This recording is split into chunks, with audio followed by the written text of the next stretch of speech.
Glória a Deus, queridos. A paz do Senhor Jesus. Deus é bom. E eu não canso de ter a vontade de mandar o diabo para o inferno. Mas tem um recado da parte do Senhor para a gente hoje. A palavra desse culto, ela começou há 2 semanas atrás. Ainda que o pastor tenha me avisado, para ministrar no domingo passado, tenha pedido para eu ministrar hoje. Ele me falou no domingo passado, então eu tive uma semana para buscar, Ou melhor, eu achava que eu ia ter uma semana para buscar. Foi, acho que uma das semanas mais corridas da minha vida. Mas glória a Deus por isso. Essa mensagem ela já tinha começado há 15 dias atrás. Acho que no nosso último culto. Depois teve o Mussis, acho que foi isso. Quando no louvor daquele culto, Deus tinha liberado para a gente ali um lugar que nós poderíamos ter acessado, mas não entramos nele. Quando estava nítido naquele culto que a presença de Deus ela estava aqui mais intensa do que ela está hoje. Eu não sei se, como a Jéssica falou, eu não sei se todos aqui conseguiram sentir a presença de Deus aqui no louvor. A visão que eu tive no meu espírito hoje aqui, ela até tem a ver com aquele culto. O louvor hoje, eles estavam em outra dimensão, diferente da que nós aqui de baixo estávamos. No entanto que eu fui para ali, Tá ali a glória, então eu vou mais perto ali. E a impressão que eu tinha no meu espírito era que havia nesse lugar um véu, que tem até a ver com a palavra. E nós não conseguíamos acessar. Ou melhor, pior do que você não conseguir acessar é você não tentar acessar. Ou você nem saber que existe esse lugar disponível. Nem sei o que é pior, na verdade. Tudo é ruim. Tudo é ruim quando a presença de Deus está no lugar e nós não conseguimos perceber. Tudo é ruim. Tudo é ruim quando a presença de Deus ela vai embora. Tudo é ruim quando nós precisamos de algo para nos ativar, para viver de fato o que Deus já liberou para a gente. Tudo é ruim quando está dessa forma. Eu já vivi tempos nos jovens parecidos com o tempo que nós estamos hoje. Se você olhar para o lado, tem um monte de cadeira vazia aí.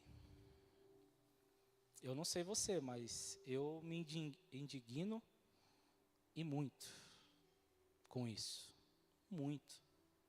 Eu não sei se você consegue ficar normal quando um ministério tem aproximadamente 130, 150 jovens num grupo lá que nós temos. E hoje nós temos aqui 50, 40 jovens.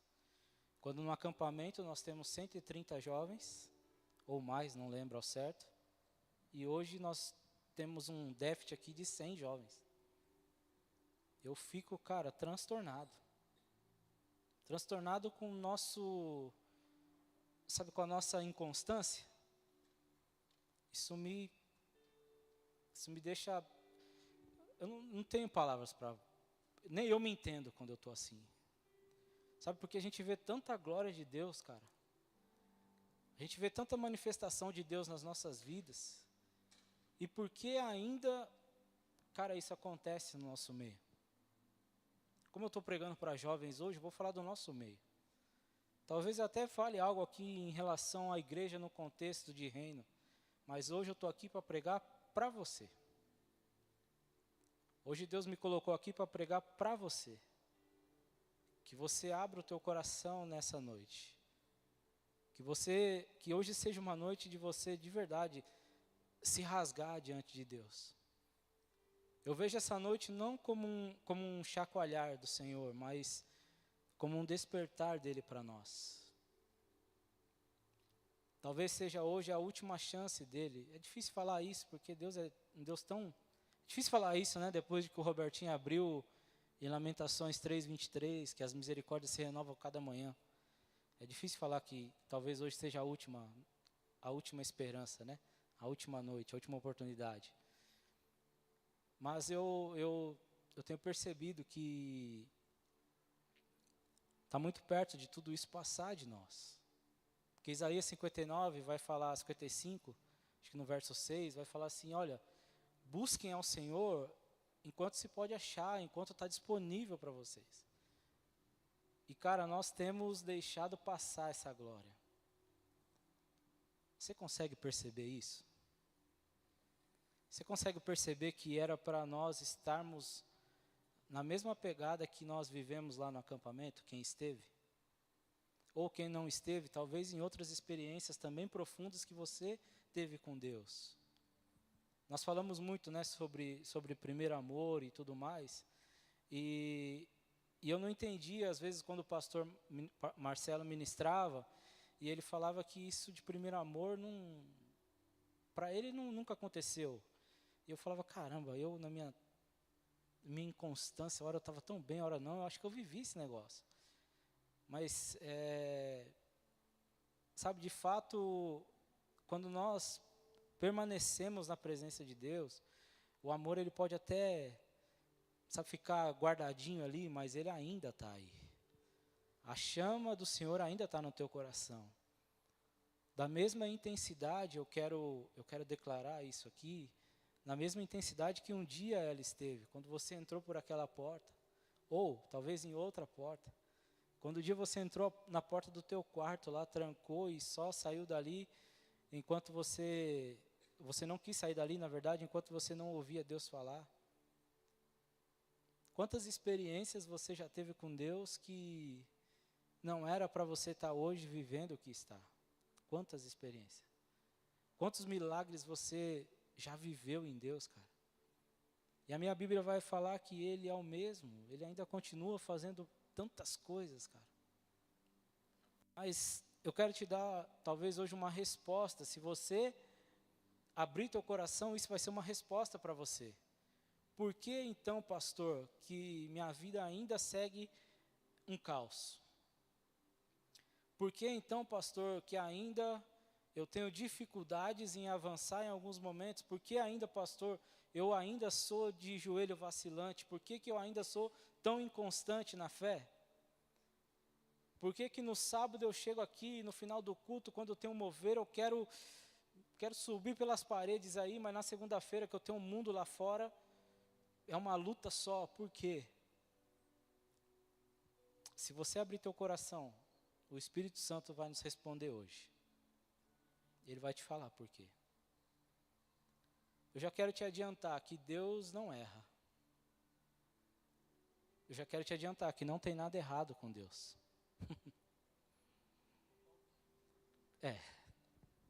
Acho que eu e você que estamos com alguma programação errada aí.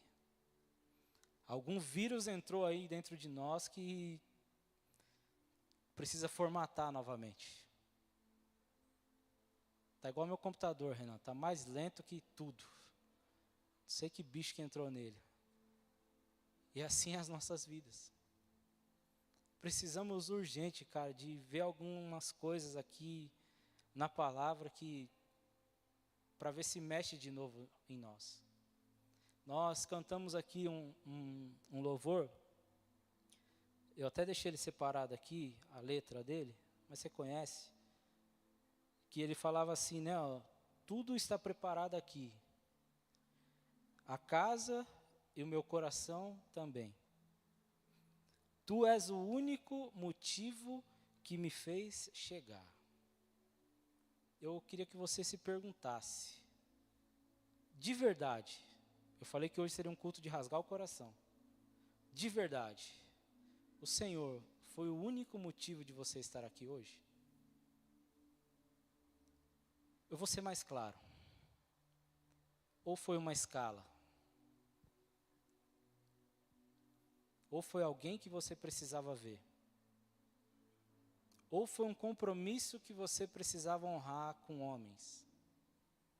Será que isso que você cantou aqui, que, Senhor, Tu és o único motivo que me fez chegar até aqui, é verdade mesmo? E ele vai continuar. Os filhos já estão chegando, atrasados, mas já estão chegando, amém? Deveria ter essa parte B aqui da canção. Agora somos 2 ou 3 ou mais. Encontre meu coração disposto a queimar por ti. Será, cara, que seu coração está disponível para ele queimar nessa noite por Jesus? Não sei, talvez esteja, talvez eu esteja errado aqui. Talvez tudo que eu ouvi de Deus durante essa semana é maluquice na minha cabeça. Talvez esteja todo mundo aqui bem. E eu que estou mais para lá do que para cá. Amém. Se for isso, eu estou aqui para me rasgar diante de Deus. Como nessa tarde eu me rasguei. Eu tinha um compromisso para ir e eu não queria sair de lá, do meu quarto. Eu falei, Senhor, mas só um pouquinho aqui. Deixa eu ouvir só mais uma direção, só mais um versículo. Mas eu fui para honrar. E eu não sei qual que é a forma que você chegou aqui nessa noite, sabe? Eu não sei qual é a forma que você está conduzindo a sua vida, vindo aqui todos os cultos e mais cultos. Eu queria, hoje o tema dessa mensagem, mais uma vez, tem 2 temas, viu, Robertinho? Robertinho correu pegar o celular lá. Depois você decide mais uma vez. O caminho para a presença. Esse eu achei bom já. Mas se você quiser ficar melhor ainda, Robertinho, aí você pode colocar assim, ó, o tabernáculo caído de Davi. Mais do que nunca, esse é o tempo de nós buscarmos esta restauração em nós. Talvez você não tenha percebido o cenário que nós estamos.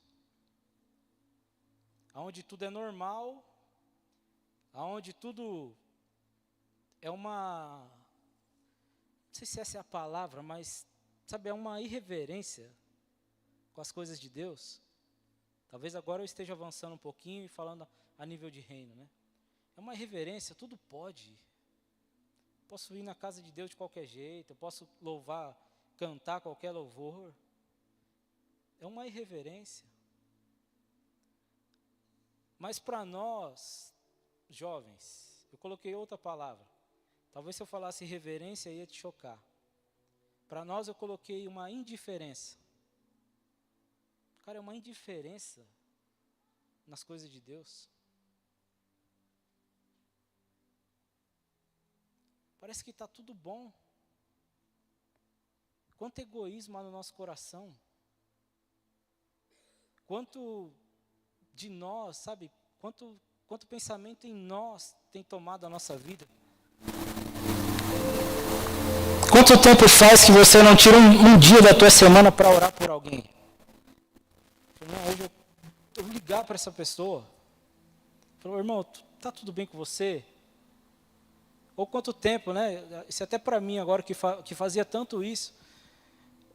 Talvez eu não liguei para alguém e falou, irmão, vamos tomar um café essa semana? Quanto tempo faz que eu não tomo um café com alguém? Estou falando que a palavra é para nós hoje aqui, é para a gente se rasgar aqui e ver o que está errado. Se você quer mudança na tua vida. Talvez você não queira e tudo bem. Continua aí. Continua do jeito que está. E mais cadeiras vão ficando vazias. E aí você olha e fala, deve ter alguma coisa errada com o pastor, não é possível. Ou deve ter alguma coisa errada, vamos falar que é com o Bruno, com o Felipe, com o pastor Paulinho, com o líder do profeta, da diaconia, do louvor. Não é possível, não encaixa. Não, cara, é você que não encaixa. Somos nós que não encaixamos naquilo que Deus está fazendo. Porque vamos só tocando a vida. Eu falei um tempo atrás aqui, a gente tem sido tão bombardeado com informações rápidas. Essa semana, cara, eu fiz algo maravilhoso. Essa semana eu não curti os vídeos da Sara no Instagram. Porque eu não abri meu Instagram, Sara, foi só por isso. Ou melhor, eu abria, via se algum cliente mandou alguma coisa, saía fora. Eu me livrei disso. E estou a fim de seguir isso por não sei quanto tempo mais. Porque, cara, parece que a minha mente fez isso aqui, ó, para as coisas de Deus. Estou abrindo meu coração. Faça aí o teste. Você consegue? Ou está tão preso já em você que, mas será? Será que é de Deus? Eu acho que é demais, O pastor está muito duro hoje. Cara, eu não sou duro. Se tem um pastor aqui que acho que prega em amor, acho que sou eu. Só perco para a maga. Aí não tem nem... Aí tem a maga e passa um monte de lugar vazio. A maga é demais. E o Fred também. Mas, cara, é o que Deus tem falado, sabe? Que tem tantas coisas erradas na nossa caminhada com Deus e nós nos acostumamos com elas. A vontade de Deus para nós sempre foi de um relacionamento íntimo. Sempre foi. Se nós começarmos a abrir a Bíblia, se nós abrirmos a Bíblia aqui no primeiro livro, estava lá, Deus todo dia ia lá, cara, eu quero ter comunhão com o homem. E isso não mudou. Não mudou. Se Deus não mudou, logo as direções dele também não mudaram. Mas como eu disse, somos tão bombardeados que parece que, eu acho que a Bíblia já não é mais assim, né? Do jeito que está escrito. Não, cara, ela continua sendo do jeito que é. Não pode tirar nenhuma vírgula daqui, pode sair da onde está. Ainda que às vezes a gente perde muitas coisas em traduções, mas estão aqui e são reais. É desse jeito. É o teu olho que ainda continua te fazendo pecar, é a tua mão que ainda continua te fazendo pecar. É a tua língua que não cabe dentro da tua boca, que continua te fazendo pecar. Está tudo aqui, não mudou. Porque as mesmas coisas que outros viviam, ainda são as coisas que nós vivemos. E por isso que Paulo ainda tem que falar, olha, filhinhos, de novo eu tenho que sentir dores de parto por vocês. De novo. Deixa eu te falar, de novo o nosso pastor tem sentido dores de parto para gerar algo em nós. De novo. Quantas vezes nós nos rasgamos com ele ali na sala do estacionamento, aqui nos Aviva-nos? O tempo maravilhoso, sabe, de gerar, Quantos de vocês não entrou na sala dele, quantos de nós, eu também, não entramos na sala dele para nos rasgar e falar, pastor, errei nisso ou naquilo, me dá uma direção. E ele foi lá e nos instruiu. E agora eu vou te falar algo, quantos não conseguem sair daquela sala? Será que a direção que está sendo dada está errada? Ou é você que não quer mudar? Ou é você que não quer rasgar teu coração e falar, Deus, tem algo de muito errado dentro de mim. Acho que eu estou todo errado. O Senhor pode fazer como fez com o profeta? O Senhor pode fazer com que eu desça de novo na casa do oleiro e me quebrar, Senhor? O Senhor pode fazer de novo de mim um vaso novo para a tua glória? Porque eu não sei se eu tenho te glorificado por onde eu ando. Cara, só tem uma coisa que pode fazer você ter uma vida medíocre andando com Deus. Só tem uma coisa. Está em Isaías 59.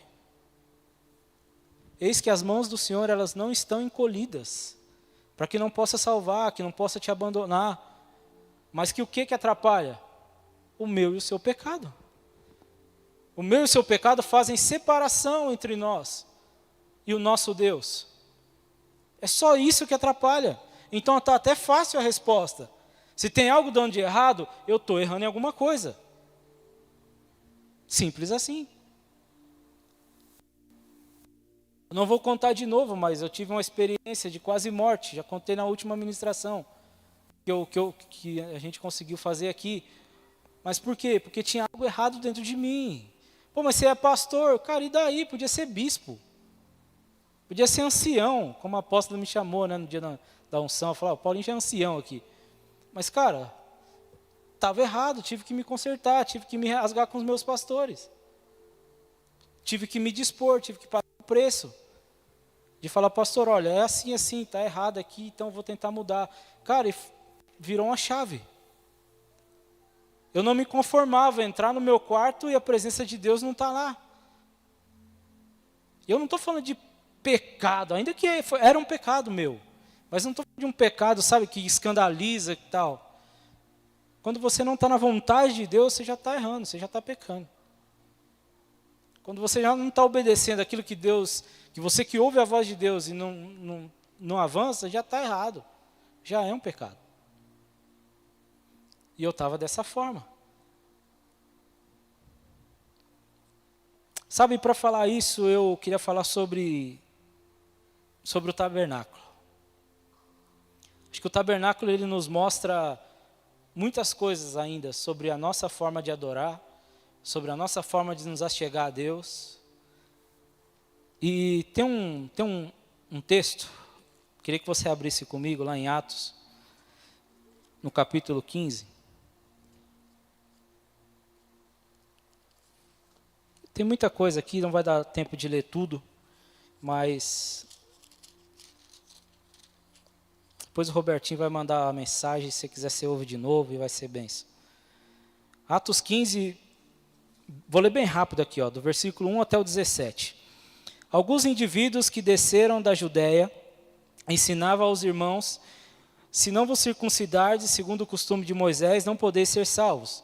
Tendo havido da parte de Paulo e Barnabé contenda e não pequena discussão com eles, resolveram que esses dois e alguns outros deles subissem a Jerusalém, aos apóstolos e presbíteros, com respeito a essa questão. Enviados, pois, e até certo ponto, acompanhados pela igreja, atravessaram as províncias da Fenícia e Samaria, e narrando a conversão dos gentios, causaram grande alegria a todos os irmãos. Tendo eles chegado a Jerusalém, foram bem recebidos pela igreja, pelos apóstolos e pelos presbíteros, e relataram tudo o que Deus fizera com eles. Insurgiram-se, entretanto, alguns da seita dos fariseus que haviam crido, dizendo, os fariseus que se converteram, é necessário circuncidá-los e determiná-los que observassem a lei de Moisés. Então, versículo 6, então se reuniram os apóstolos e os presbíteros para examinar aquela questão. Está tendo um conflito aqui de regras acerca da religião, porque Jesus veio e mudou praticamente tudo. Eles até então não conheciam a graça, então ele está falando dessa reunião que precisaram fazer. Havendo grande debate, Pedro tomou a palavra e lhes disse, irmão, vós sabeis que desde há muito tempo Deus me escolheu dentre vós para que, por meu intermédio, ouvissem os gentios a palavra do evangelho e crescem. Ora, Deus que conhece os corações, lhes deu testemunho, concedendo o Espírito Santo a eles, como também a nós nos concedera. E não estabeleceu distinção alguma entre nós e eles, purificando-lhes pela fé o coração. Agora, pois, por que tentais a Deus, pondo sobre a cerviz dos discípulos um jugo que nem nossos pais puderam suportar? Nem nós, mas cremos que fomos salvos pela graça do Senhor Jesus, como também aqueles que o foram. Versículo 12. E a toda a multidão silenciou, passando a ouvir Barnabé e Paulo, que contavam outros grandes sinais e prodígios que fizeram, por meio deles entre os gentios. Depois que eles determinaram, falou, então, agora abre teu coração. Depois de toda essa questão aqui, dessa briga de Pedro se levantar e falar a opinião dele e tudo mais, tudo que, assim como os apóstolos viveram grandes coisas, os gentios, os não-judeus também estavam vivendo. Indiferente de circuncisão ou não, indiferente se comiam um determinado tipo de carne ou não, indiferente se visitavam as sinagogas ou não, a graça de Deus estava alcançando todo esse povo. E aí se levanta Tiago. Depois que eles terminaram, falou Tiago dizendo, irmãos, atentai nas minhas palavras. Expôs Simão, Pedro, como Deus primeiramente visitou os gentios, a fim de constituir dentre eles um povo para o seu nome. Conferem com isto as palavras dos profetas, como está escrito. Como eu estava fazendo essa mensagem numa Bíblia de estudo, eu sei que isso que ele está falando aqui está lá em Amós 9. Como estava escrito em Amós 9, no capítulo 9. Hoje nós temos em capítulo, na época eram livros, rolos. Cumpridas essas coisas, voltarei e reedificarei o tabernáculo caído de Davi, e levantando-o de suas ruínas, restaurei para que os demais homens busquem o Senhor, e também todos os gentios, sobre os quais tem sido invocado o nome de Deus. Diz o Senhor, que faz essas coisas conhecidas desde séculos. Pelo que julgo eu, não devemos perturbar aqueles que dentre os gentios se convertem a Deus, mas escrever-lhes que se abstenham de pecados e tudo mais.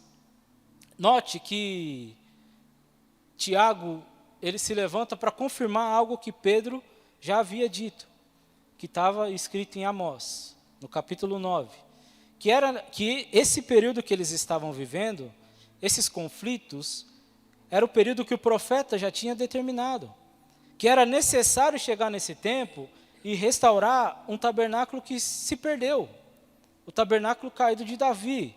E aí nos vem uma pergunta: que tabernáculo é esse? Porque Davi, nós conhecemos. Aquele que era um homem segundo o coração de Deus, eu e você sabemos várias histórias. Mas que tabernáculo é esse? E antes disso, de falarmos do tabernáculo de Davi, primeiro nós precisamos falar de um outro tabernáculo. O tabernáculo de Moisés versus o tabernáculo de Davi. Quando Deus decidiu tirar o povo do Egito, vou te contar de uma forma bem rápida e resumida, porque tem muita coisa aqui, talvez só de falar de tabernáculo, lembrei do Diogo agora, né? Poderia dar umas 15 mensagens aqui, de tanta coisa que ele poderia falar aqui. Eu não tenho esse conhecimento todo. Tive uma semana corrida para buscar o que eu vou te falar aqui. Mas, Deus, quando tirou o povo do Egito, ele estabeleceu algo. Para Moisés, ele falou: olha, façam para mim uma tenda, um tabernáculo. E seja esse tabernáculo desmontável, móvel, para que conforme vocês vão avançando, eu possa caminhar com vocês, a minha presença vai com vocês. E dentro desse tabernáculo, primeiro tinha lá os átrios, depois tinha o lugar de sacrifício, e tinha o santo lugar e o santo dos santos. Dentro do santíssimo lugar, santo dos santos ou santíssimo lugar, coloquem ali a arca da aliança. E essa arca da aliança, ela tem uma simbologia. Ela vai traduzir ou simbolizar a minha presença para vocês.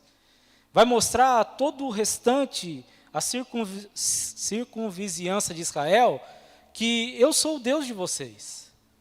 Que quando eu estou aqui, eu estou no meio de vocês, que eu continuo fazendo milagres. Isso era a simbologia da arca da aliança dentro do tabernáculo. É igual, poderia te dar um exemplo. Eu tenho tenho uma aliança e um anel aqui no dedo.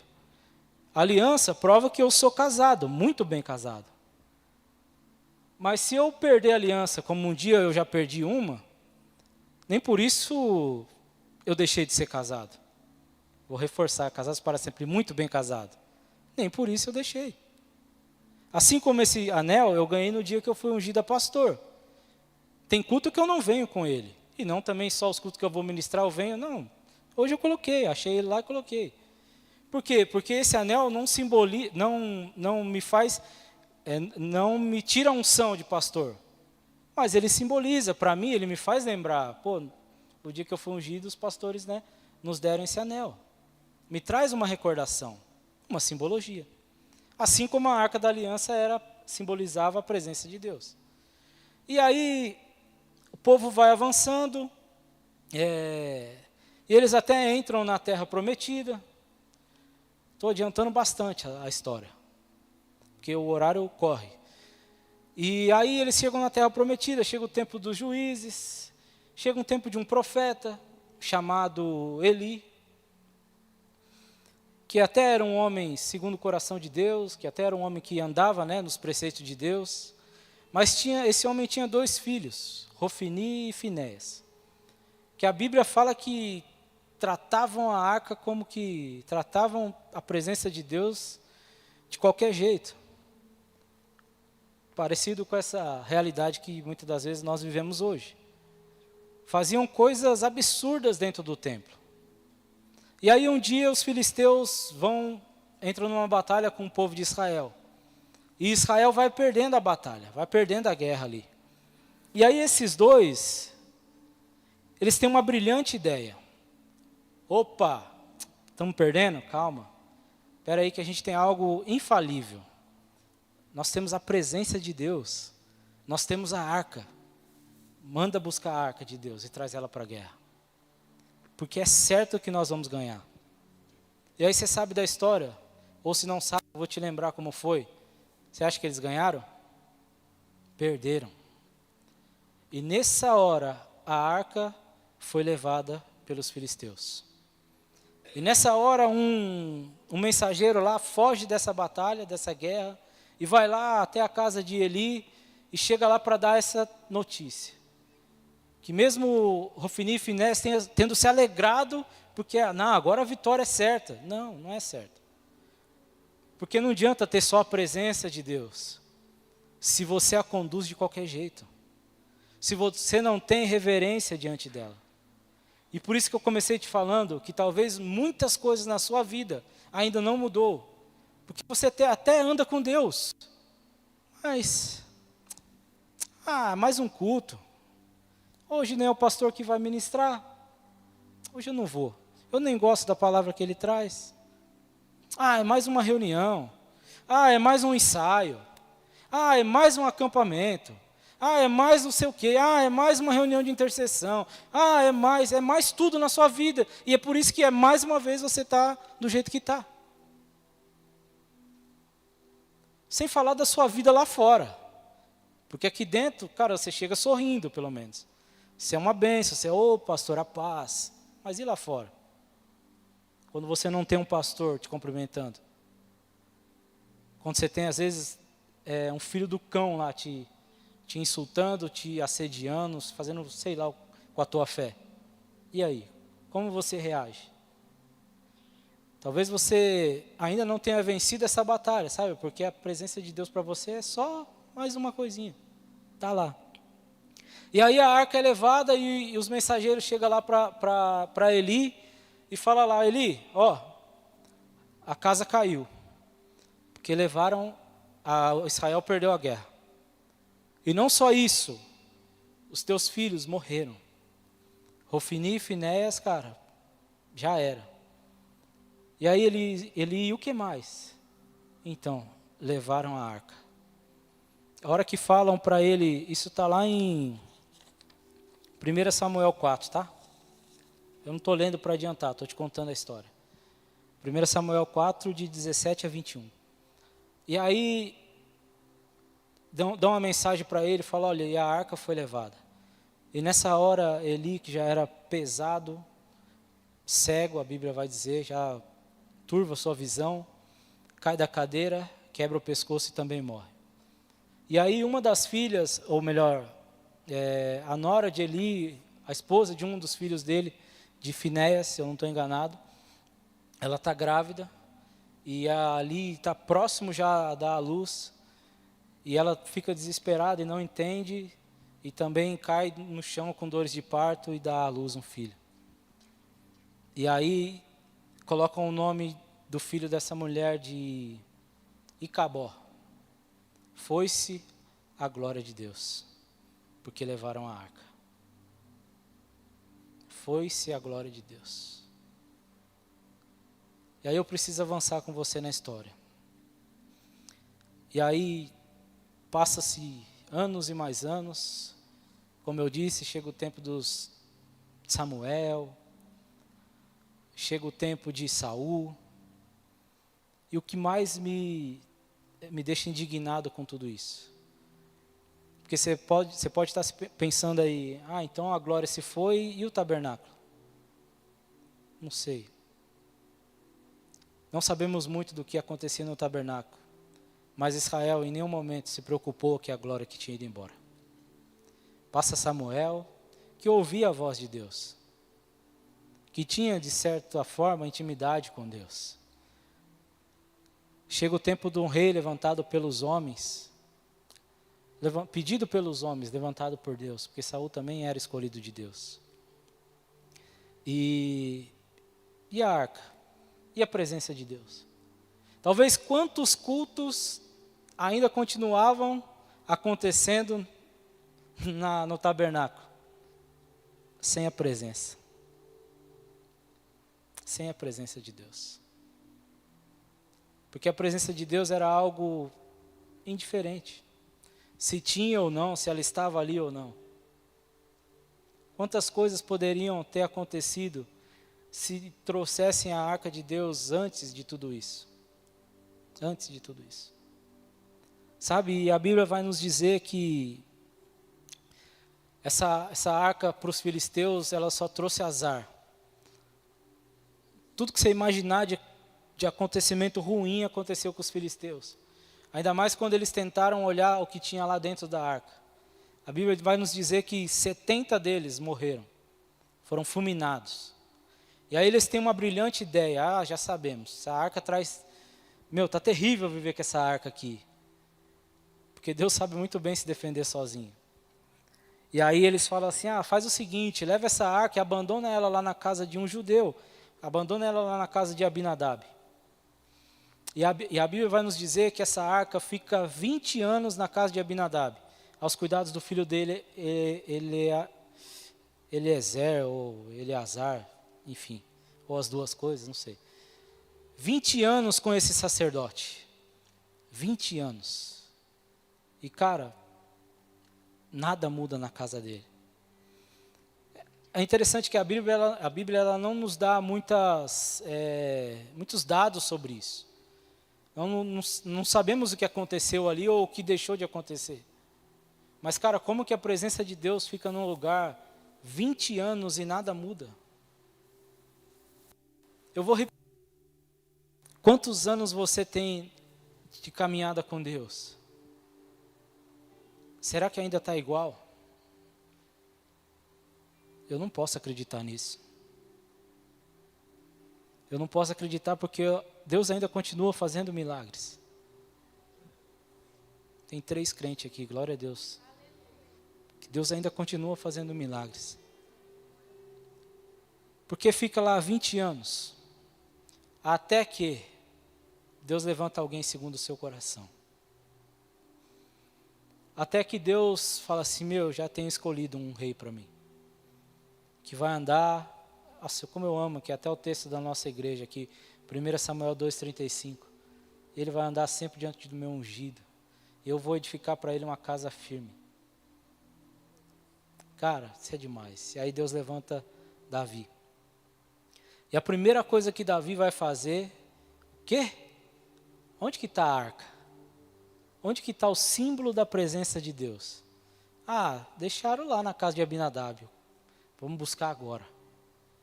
E aí Davi se levanta e reúne uma galera lá e vai atrás da arca. Só que esse eu preciso ler para você, vai. 2 Samuel 6. Isso aqui eu não posso esquecer. Isso aqui é texto de vem para casa. O que é vem para casa, pastor? É um trabalho que o evangelismo tem. Que nós vamos lá na sua casa fazer 3 cultos lá. E nós falamos um pouco sobre isso aqui. Se você está aí passando um apuro, cara, manda uma mensagem para o pastor Felipe, para a Rafa. Fala, o pastor falou desse vem para casa. E o que é, irmão? Eu quero esse culto lá em casa. Eu quero a arca de Deus dentro da minha casa. Eu quero a presença dele lá. E aí chega aqui em 2 Samuel 6. Não vou ler tudo. Mas eu vou ler algumas coisas aqui. Tornou Davi a juntar todos os escolhidos de Israel em número de 30.000. Dispôs-se com todo o povo que tinha consigo, partiu para Balaá de Judá para levarem de lá para cima a arca de Deus, sobre o qual se invocava o nome de Deus, o nome do Senhor dos Exércitos. Puseram a arca de Deus num carro novo e levaram da casa de Abinadab, que estavam no outeiro. E Uzá e Aiô, sacerdotes, filhos de Abinadab, guiavam ao carro novo. Levaram com a arca de Deus da casa de Abinadab, que estava no outeiro, e Aiô ia diante da arca. Davi e toda a casa de Israel alegravam-se perante o Senhor, com toda a sorte de instrumentos. De pau, de faia, com harpas, com saltérios, com tamboris, com pandeiros, com símbolos. Quando chegaram à eira de Nacon, estendeu Uzá a mão à arca de Deus.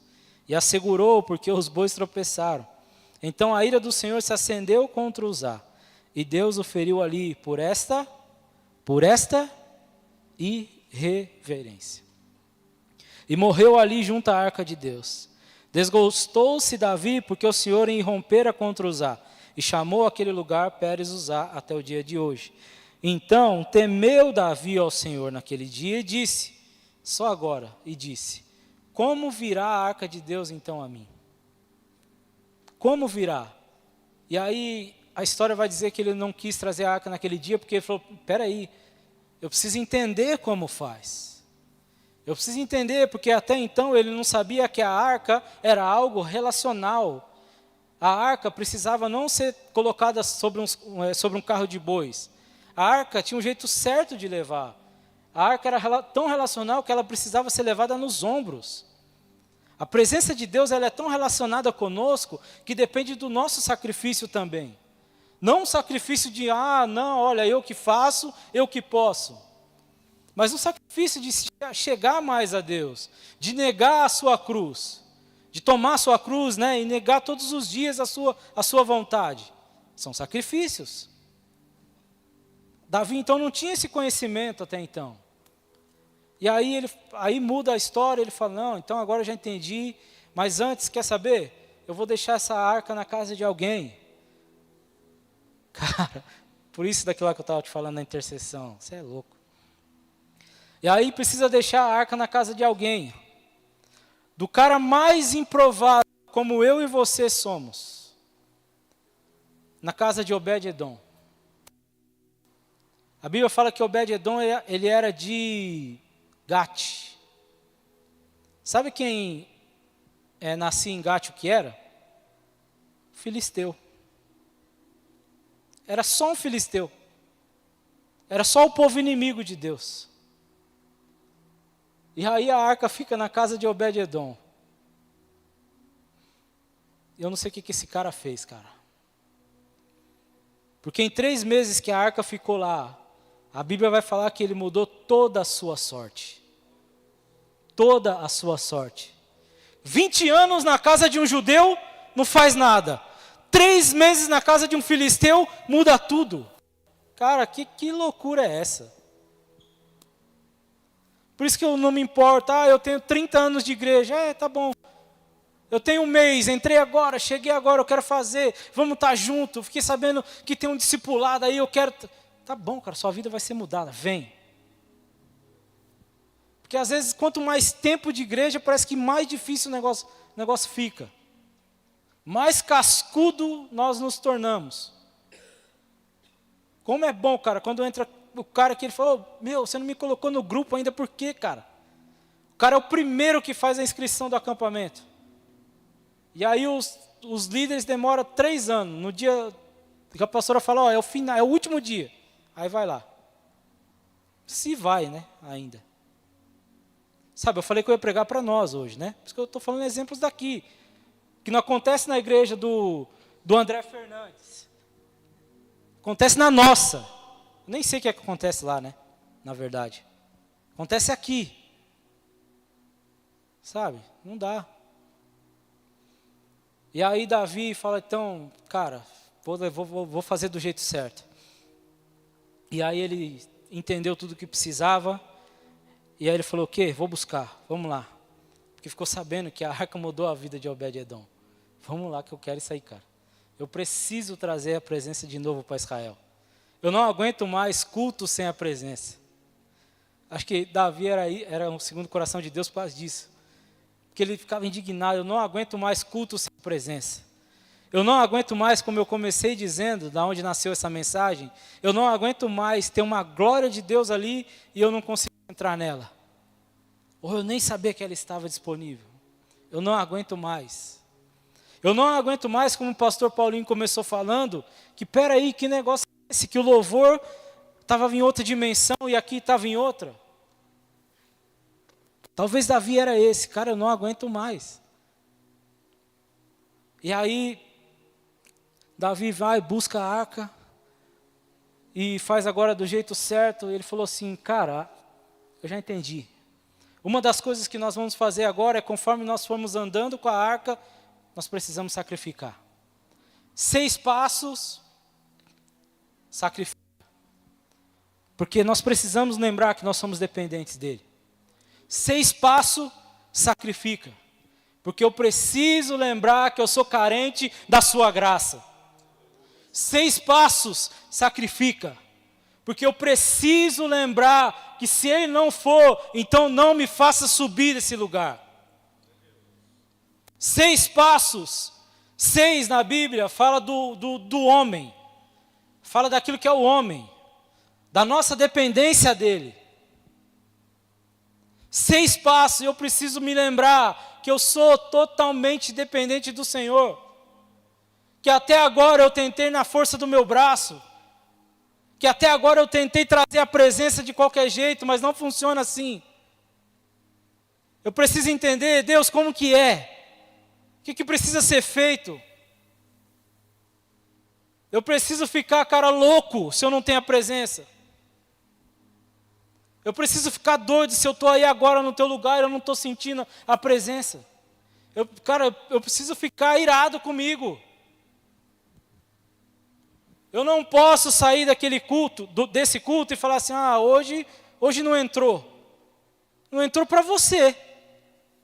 Porque desde o início, quando eu estava hoje à tarde na minha casa orando, eu já estava dentro. Não tem mais o que entrar. Eu já estava nele, ele em mim, e assim a gente vai. A gente vai. E assim nós vamos. Nós vai. E é isso. Porque não dá, cara. Se não for para andar dessa forma com Deus, desde o início era para ser assim. E aí Davi traz a arca. Precisa avançar. E aí Davi traz a arca. E ele, você sabe da história, ele chega em Israel, em Jerusalém, pulando, dançando, cantando. E cara, meu Deus do céu, se alegrando na presença de Deus. Aí chega lá a sua esposa, olha de longe, fala, mano, não acredito que Davi está fazendo isso. Cuidado com os teus julgamentos. Cuidado, que você pode ser paralisada de dar fruto. Porque na hora o ventre de Mical é fechado. Desde o fim da vida dela, não tem mais filho. Fruto, filho fala de fruto. Cuidado. Cuidado quando você vê um pulando aqui. Cuidado. Cuidado quando você vê um chorando ali no altar. Mas de novo, deixa o cara. Pelo menos ele está se rasgando. Você não, ele está. Sabe, cuidado. Cuidado com o teu jego, com o teu dedo apontador. Com o teu dedo de julgar. Cuidado. Cuidado quando você se assenta à mesa ou à roda dos escarnecedores. Cuidado. De novo, o pastor vai falar, de novo esse louvor, de novo, deixa aí de novo, cara. Não muda. E aí? Muda você, se adequa a você, àquilo que Deus está direcionando. De novo avivamento? Cara, se você não quer avivamento, tá bom, não precisa colocar teu nome lá. Mas não fale dele. Não fale contra ele. Já estou te ajudando. Você não acredita, não crê, tá bom, mas não fale contra. Já é uma ajuda para você. Para não acontecer isso que aconteceu com Mical. Sabe, é interessante que Davi entendeu que a adoração ela precisava acontecer não porque Deus fez algo na minha vida. E o diabo ele tem tentado, sabe, trocar essa posição que nós temos de adorar a Deus, não porque ele faz. Hoje vamos fazer o culto das primícias. Cara, amém. Mas não é porque eu vou fazer o culto das primícias que eu vou adorar. Eu vou adorar e talvez a primícia venha depois, você entende? Eu não adoro porque ele faz. Eu adoro por quem ele é. Hebreus 13, 5 ou 9 vai falar que a adoração, ela precisa ser fruto. Alguém abre para mim, Hebreus 13, é o Bruno que é o leitor. Cadê, Bruno? Hebreus 13, estava aqui em algum lugar. Enfim, 13, 9, 13, 10, 13, 15, alguma coisa. Fala que a adoração é fruto de lábios. Pronto, falei o versículo para você. Adoração é fruto de lábios que confessam ao Senhor. 13 e 15, eu acho. E aí, se eu errei, você me... 13:15 diz: Por meio de Jesus, pois, ofereçamos a Deus sempre sacrifício de louvor, que é o fruto de lábios que confessam o seu nome. É isso. Isso é louvor. É fruto de um lábio que confessa.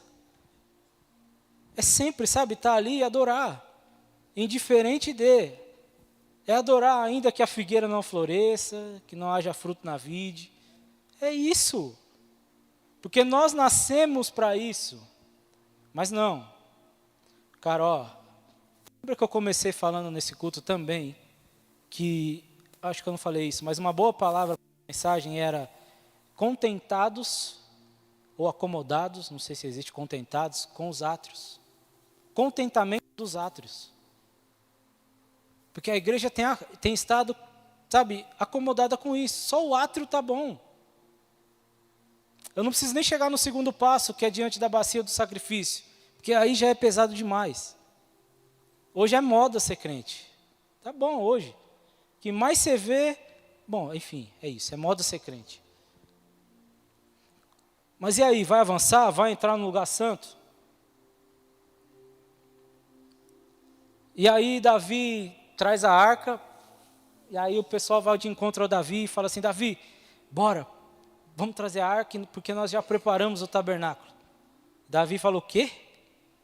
Que tabernáculo? Eu já vi que esse tabernáculo aí não funciona. Eu já vi que esse tabernáculo aí, mesmo se não tem a presença de Deus, ainda continua adorando. Não precisa de tabernáculo nenhum. Coloca a arca no meio de Jerusalém aí, de Israel. Coloca aí. E sabe o máximo que vocês vão fazer? Coloca umas cortinas em volta aí. Coloca só uma tendinha aí. Mas Davi, e o lugar de sacrifício? Deixa para lá o lugar de sacrifício. E o altar de adoração? Eu quero que todos tenham acesso à presença de Deus. Por isso que chegou esse tempo de levantar o tabernáculo caído de Davi. Porque esse tabernáculo aqui, ele faz menção do que Jesus veio fazer nessa terra. Esse tabernáculo aqui faz menção de João 1,14.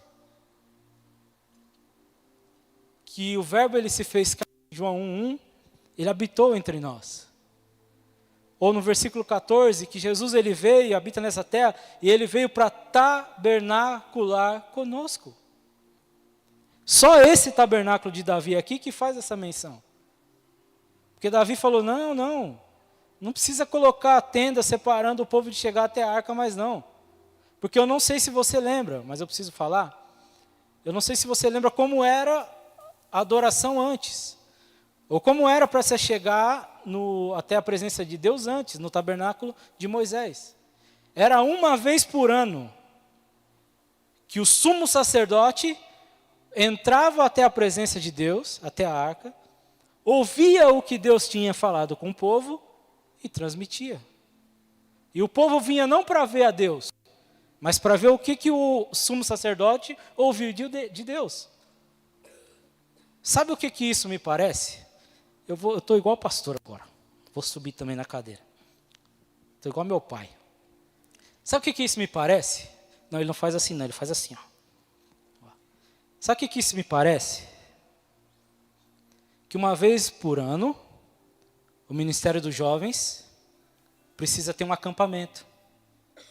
Para que um vá até o lugar santíssimo, ouve de Deus e transmita para o povo. É isso que está acontecendo. Precisamos de alguém que encontre, para que nós possamos encontrar esse quem encontrou.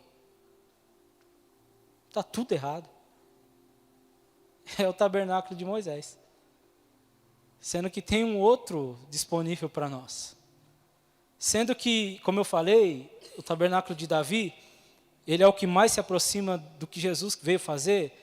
Porque eu não sei se você lembra, em Mateus 27, 51, quando Jesus falou, está consumado, nessa mesma hora.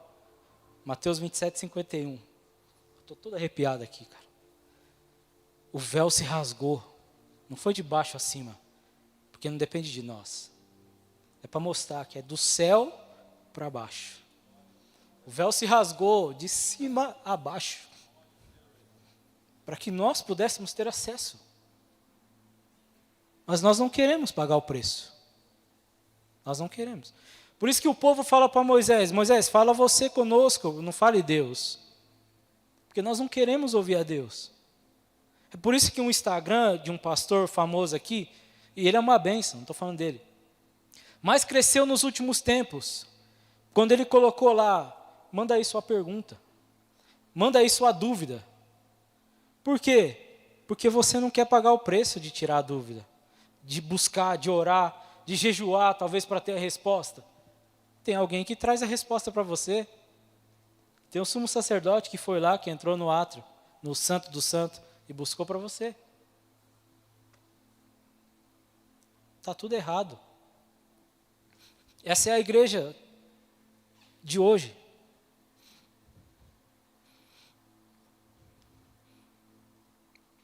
Apocalipse 21, de 1 a 7, eu encerro aqui.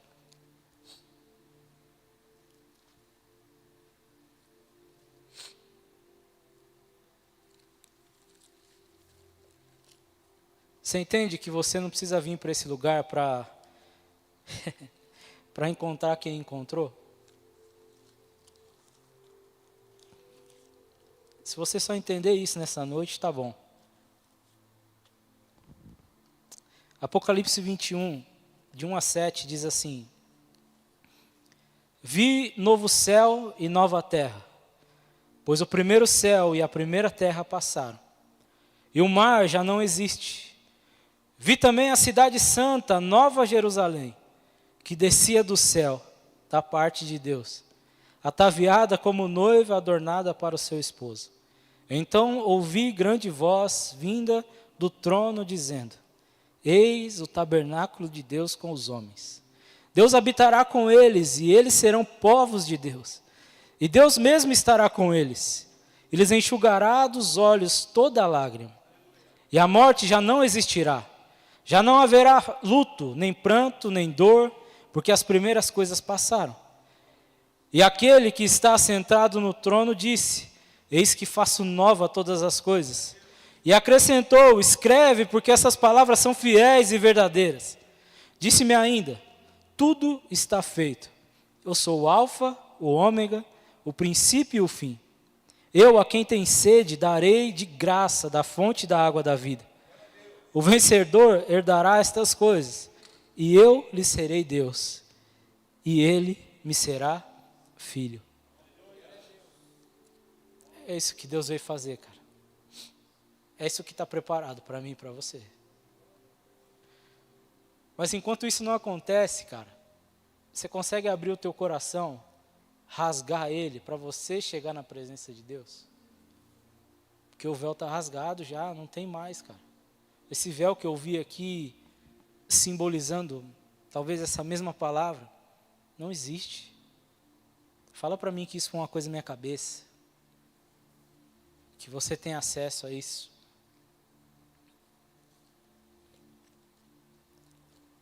Eu queria te convidar a ficar em pé no teu lugar.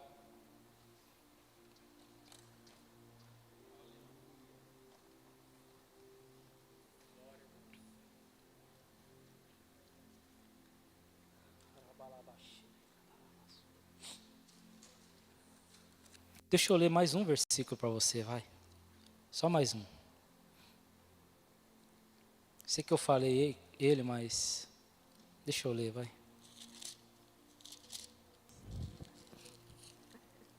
João 1, versículo 14.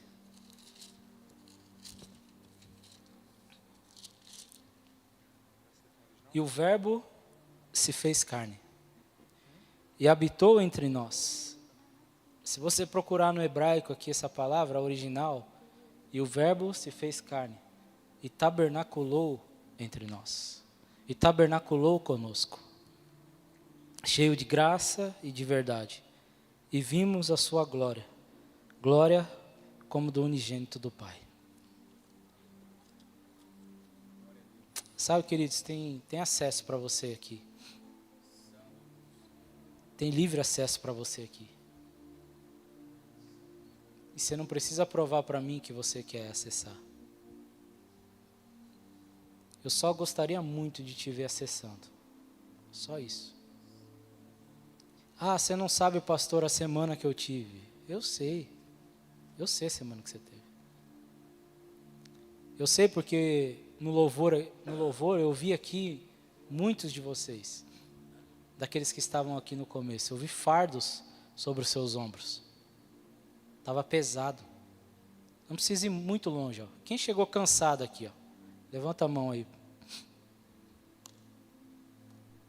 Não precisa nem ser muito profeta para ver.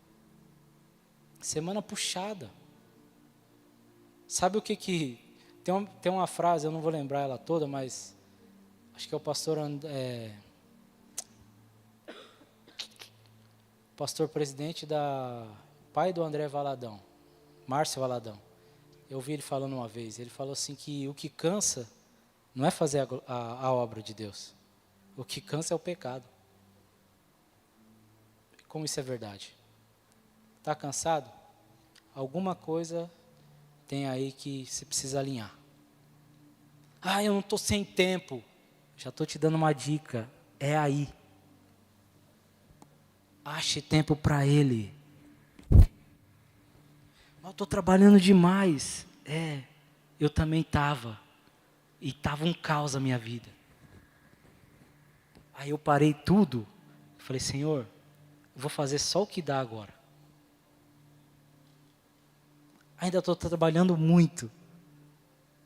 Mas está uma glória com Deus, cara. Sabe o que eu vim te falar aqui nessa noite? Que Deus não habita em templos feitos por mãos de homens. Tudo que eu te falei aqui, ó, para te falar isso. Ah, tabernáculo de Moisés, tabernáculo de Davi, tem um lugar santo. Tem.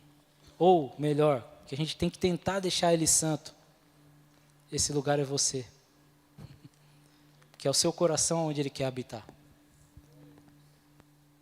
Como ele mesmo fala, de você, vai fazer que você seja um templo do Espírito Santo. Ou em 1 Coríntios 3,16, você é casa, você é santuário do Deus vivo.